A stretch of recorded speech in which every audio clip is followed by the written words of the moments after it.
This next side lying exercise is called the Charleston, and it involves internal rotation of the leg at the hip joint. So it is quite good to put into a class considering how much external rotation you have in a typical ballet inspired workout. So we're going to be lying on our side on the outstretched arm, thinking about those 3 body gaps, shoulder and ear, along the waist, and lengthening that thigh bone out of the hip socket. Think about stacking your joints, hip over hip, knee over knee, ankle over ankle. Now we're going to bend that top leg, slide that shoulder down, engage the core, and I bring that top leg to here. So it's in external rotation at the moment. Then we're going to internally rotate the leg and bring it in front of the body. Now, it doesn't have to touch the floor. The knee doesn't have to come into contact with the floor if it means the pelvis is going to rotate and collapse here. So we want to keep that pelvis nice and still. So I'm going to lift the knee up, bring it towards me, then rotate the leg in, and then bring it in front of the body. Then I'm going to lift it up, externally rotate it, and bring that knee behind to tap the floor behind me, lifting up. Internal rotation as the leg comes forward, external rotation as the leg goes behind. What you're trying not to do is move from the knee joint, particularly as the leg goes behind. Often people just sort of bend the knee in an attempt for that big toe to touch the floor. So they're increasing knee flexion. It is movement from the hip only. The knee joint wants to stay at a 90-degree angle. Lift, rotate, lower, lift, rotate, lower. You can, of course, do it with a straight leg in front. There's an internal rotation straight leg and external rotation taking it behind. And you're watching for the pelvis rolling forward or back. So really keeping that core stability. So the range of movement as the leg goes forward and back is just dictated by how stable the pelvis can be. That's what's the most important thing. Okay, so Jasmine, lying on your side with your head here.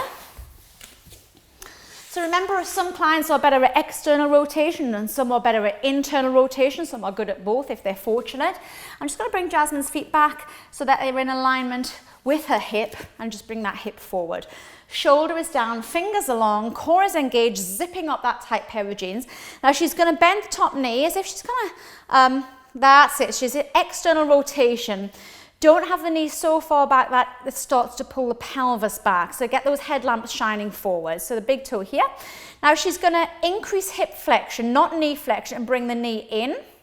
So it's kind of just level with the hip. Then she's going to turn the leg in and only bring the knee down to the floor by as much as she can keep the hip here. If she goes too far, her pelvis will roll, okay?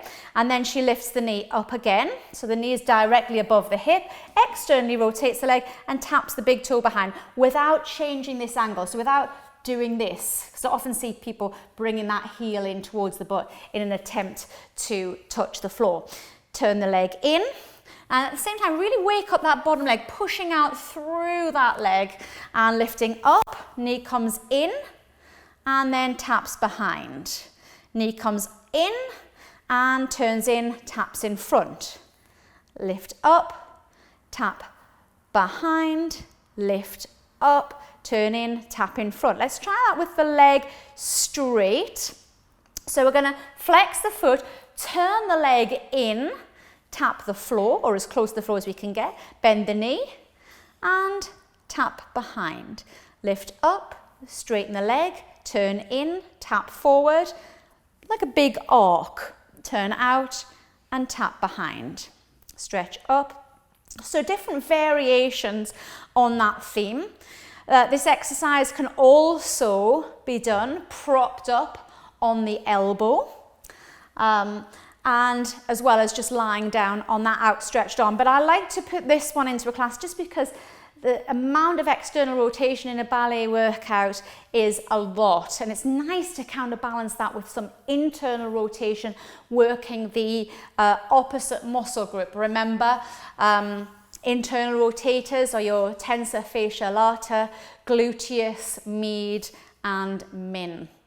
That's your Charleston exercise.